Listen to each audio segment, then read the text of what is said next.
Rayman 2 The Great Escape was a huge hit both critically and commercially on the N64 and the PS1, so it was only natural that a sequel would be made.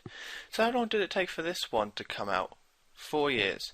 4 more years! How did it take another 4 years? Rayman 2 had the excuse that it was making the jump to 3D, but what was Rayman 3's excuse?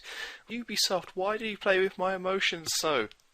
I was 7 when Rayman 2 came out, so I actually did spend 4 years waiting for the sequel to come out, and I was so excited for it. I read magazines, now called the less instant paper internet. I talked about it with friends, and after months of waiting, it was finally released. 2 months before my birthday. After another 2 months of waiting, I finally got myself a copy of Rayman 3 Hoodlum Havoc for the GameCube, but was the game everything I was hoping for? And if it was, how well does it hold up 9 years later? Let's dive in. A quick note, the footage you will be seeing is from Rayman 3 HD, the recent release of Rayman 3 Hoodlum Havoc for PSN and Xbox Live. From what I can tell though, there are only very minor differences between this version and the original, so this is still a review of both of them. The game begins with a cutscene showing the black lum Andre creating black lums out of red lums and turning himself into a hoodlum. We then see Rayman and Glowbox sleeping only to be attacked by the hoodlums. The overall story is that Andre is trying to take over the world but is swallowed by Glowbox before he can do that. Rayman then must find a way to get Andre out of Glowbox and stop Andre altogether. The story here is a lot less dark than in Rayman 2, taking a lot more light-hearted, enchanted tone. But I also like the tone of this game too. I like how this game has a sense of humour about itself and the story, featuring funny dialogue, characters and cutscenes. When I was younger I found this game hilarious, but now while I don't find myself laughing out loud at the jokes, it's still very charming. From the moments at the beginning where Rayman has no hands to Glowbox antics, it's all very enjoyable. The little touches such as hoodlums playing poker together and wanted postments of Rayman and Glowbox are all pretty nice. Some may find the sense of humour in this game pretty immature, but personally I like it. The basic gameplay is the same as Rayman 2 with 2 large differences. The first is the new point system. Throughout levels you will find gems that you collect to earn points. Yellows are worth 10, red is worth 30 and green is worth 1500. Whenever you pick up a gem you start your combo meter. This means any other points collected will be added to your score and the combo meter. After a certain amount of time without collecting points, your combo meter gets added to your overall score. This means that Rayman 3 has a lot of collecting and hunting down to find all the hidden gems and trying to get a high score. It's pretty addictive, and despite the large amount of gems to be collected, it doesn't get that tedious due to the smart placement of gems, and the small tension that the combo adds when collecting gems. At the end of each section in a level, you get a percentage showing how much you collected. Getting 100% is something I still struggle with to this day, as it takes you hours to find all these secret hidden gems and to get 100% for every level. If collecting isn't your thing though, you can completely ignore the gems and still progress through the main game no problem. The main problem with the gems though is that it's very difficult to know when you've hit 100% or not. You can spend ages looking around for points, decide to move on, to find out that you only just missed that 100% and you now have to replay the whole level just to replay that one section. It's frustrating as getting 100% is hard enough as it is, but it's not too much as a big deal, as if you're an obsessive to go for 100% in every level, then you're probably obsessive enough to find everything by exploring in each level. Getting high scores isn't just for bragging rights though, as whenever you hit certain overall scores in the game, you unlock certain minigames. These minigames are all fun and you can get sucked into playing them for a while, especially once you beat the main game. The cages also return from Rayman 1 and 2 and are similar to how they were in Rayman 2. This time though, the game tracks how close you are to a health upgrade by giving you a Tinsy medal for each cage you save. Tinsies are necessary as they give you gems as well as cans, the second new feature in Rayman 3. During levels, Rayman will find different colour cans that give him extra abilities. The green one allows Rayman to shoot tornadoes, which is needed to lower platforms and spin wherever it needs spinning. The red one gives Rayman extra strength, allowing him to smash through stronger doors.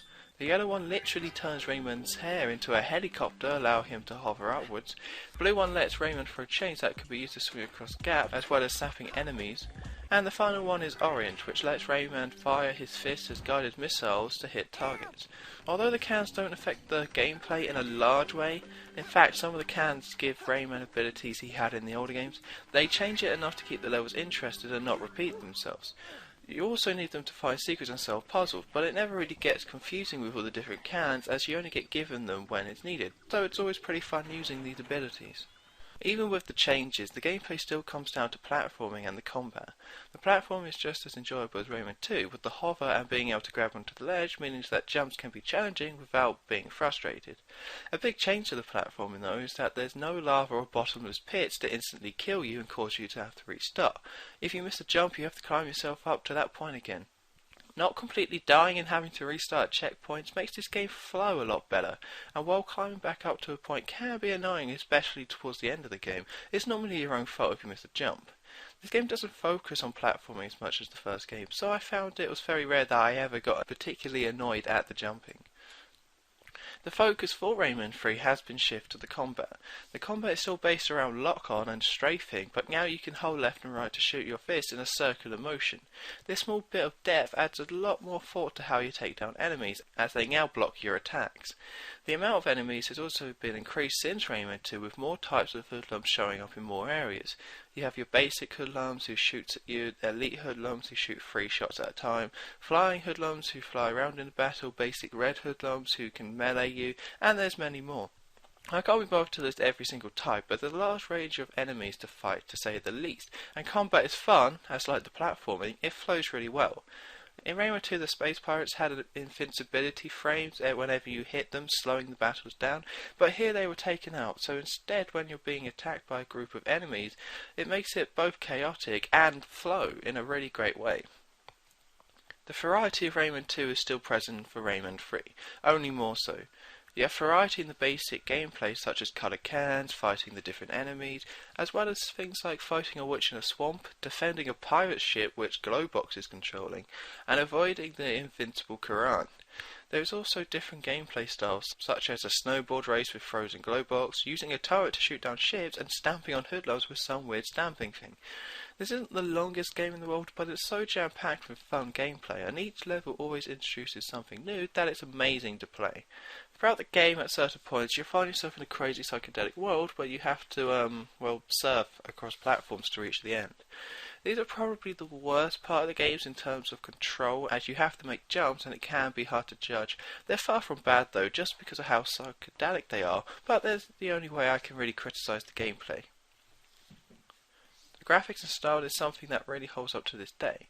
Okay, I was playing through the HD version which is rendered in 720p, but it really looks great. The PS2 era was where 3D graphics were good enough to create a world that actually felt alive, and Rayman 3 is a good example of this. From the little touches like the creatures that just hang around to the large glowy amazing looking tower, this game feels, for a lack of a better word, magical. Maybe not every texture holds up to today's standard, but the style certainly does. This is helped by great music that's as quirky as it is cool to hear, exactly what you would expect from a Rayman game. If Rayman 2 The Great Escape was the first step towards the perfect 3D platformer, then Rayman 3 Hoodlum Havoc is the next step. It took everything Rayman 2 did and made it better. From the enjoyable gameplay to the unique style, Rayman 3 Hoodlum Havoc is amazing. Despite selling pretty well, Rayman 3 is probably the least remembered or praised out of the main Rayman series, and is never regarded in the same light as other great 3D platformers. For me, it's definitely up there along with Mario, Sonic, Crash, Spyro and all the other greats. My score is 9.5 out of 10. Everything in this game just clicks so flawlessly that it's as great to play as it is memorable.